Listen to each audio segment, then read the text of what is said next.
Ladies and gentlemen, I am so excited to share with you what I have to share today. But before I do, we're going to read from Psalms 36, 1 to 10. Bear with me, please. The transgression of the wicked says within my heart, there is no fear of God in his eyes. For he flatters himself in his own eyes until his iniquity is found to be hateful. The words of his mouth are iniquity and deceit. He has left off being wise and doing good. He devises mischief upon his bed, and he sets himself in a way that's not good. And he does not abhor evil. But your mercy, O Lord, is in the heavens, and your faithfulness reaches unto the clouds. Your righteousness is like the great mountains, and your judgments are a great deep. O Lord, you preserve man and beast. How excellent is your loving kindness, O God! Therefore the children of men have put their trust under the shadow of your wings, and they shall be abundantly satisfied with the fatness of your house, for you shall make them drink of the river of your pleasures. For with you is the fountain of life, and in your light shall we see light. O continue your loving kindness unto they that know you, and your righteousness to the upright in heart. David was struggling with his own self, his tendency to want to flatter himself, and from there oppress other people and continue in evil actions. All of us struggle with the darkness to show forth light. But God is merciful even when we stumble. And not only that, but he's also the fuel that inspires us forward so we can continue in the path of love, hope, and faith.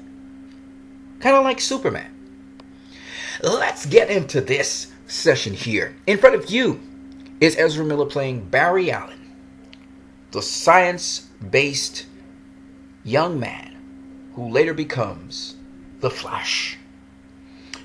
But the Flash wasn't first Barry Allen.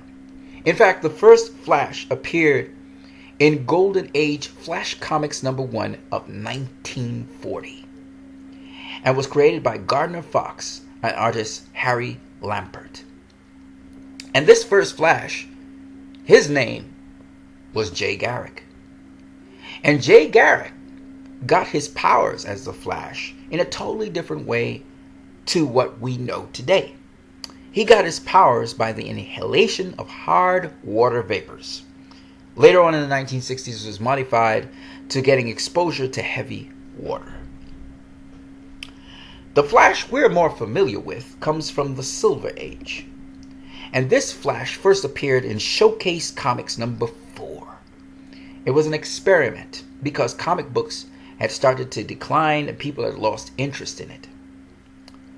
And this Flash was created by Robert Kanigher and Carmine Infantino, who was the illustrator.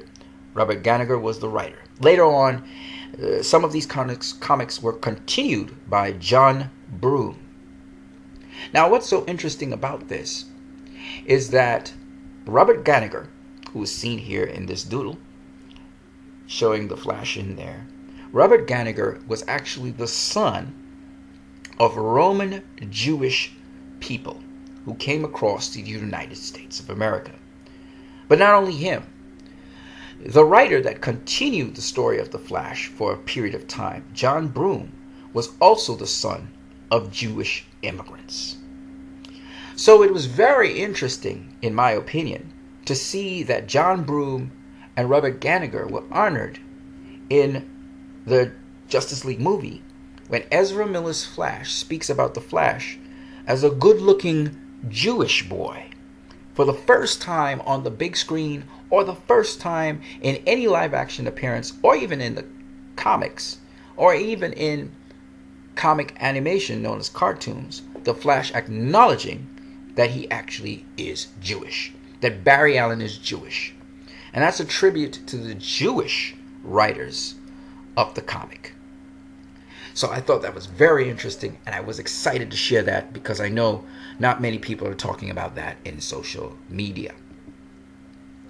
Now, in addition to this, I just want to share with you some awesome fan art. This is fan art illustrating Wonder Woman, fan art illustrating Aquaman, fan art illustrating Batman. Such epic characters. Here is Wonder Woman from the movie as she's facing off against Steppenwolf, firing shots at him, and Parademons firing their weapons at her as well. What an epic movie it was. Look at how epic Steppenwolf looks here, with his radiating eyes, so daunting and powerful.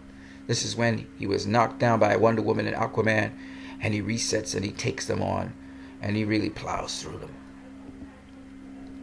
This is beautiful. A fan, because you the fans, you really make movies what they are.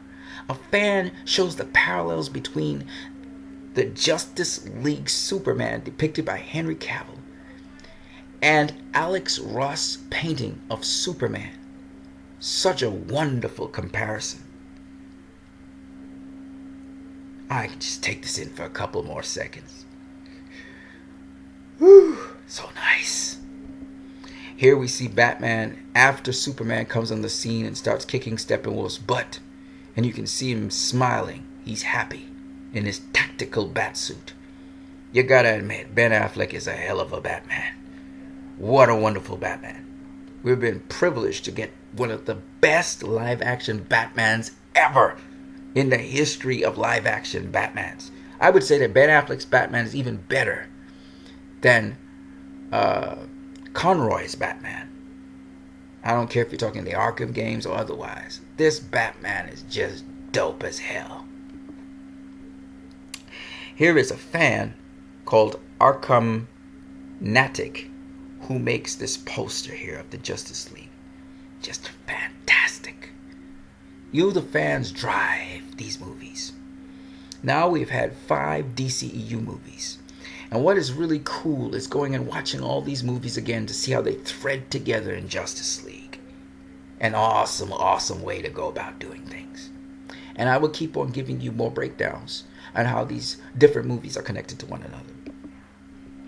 And here is the Alex Ross painting above of the Justice League, and below that snapshot of the Justice League. I just wanted to share these things with you. I was so excited to share it, I just had to share it. You guys have a great one.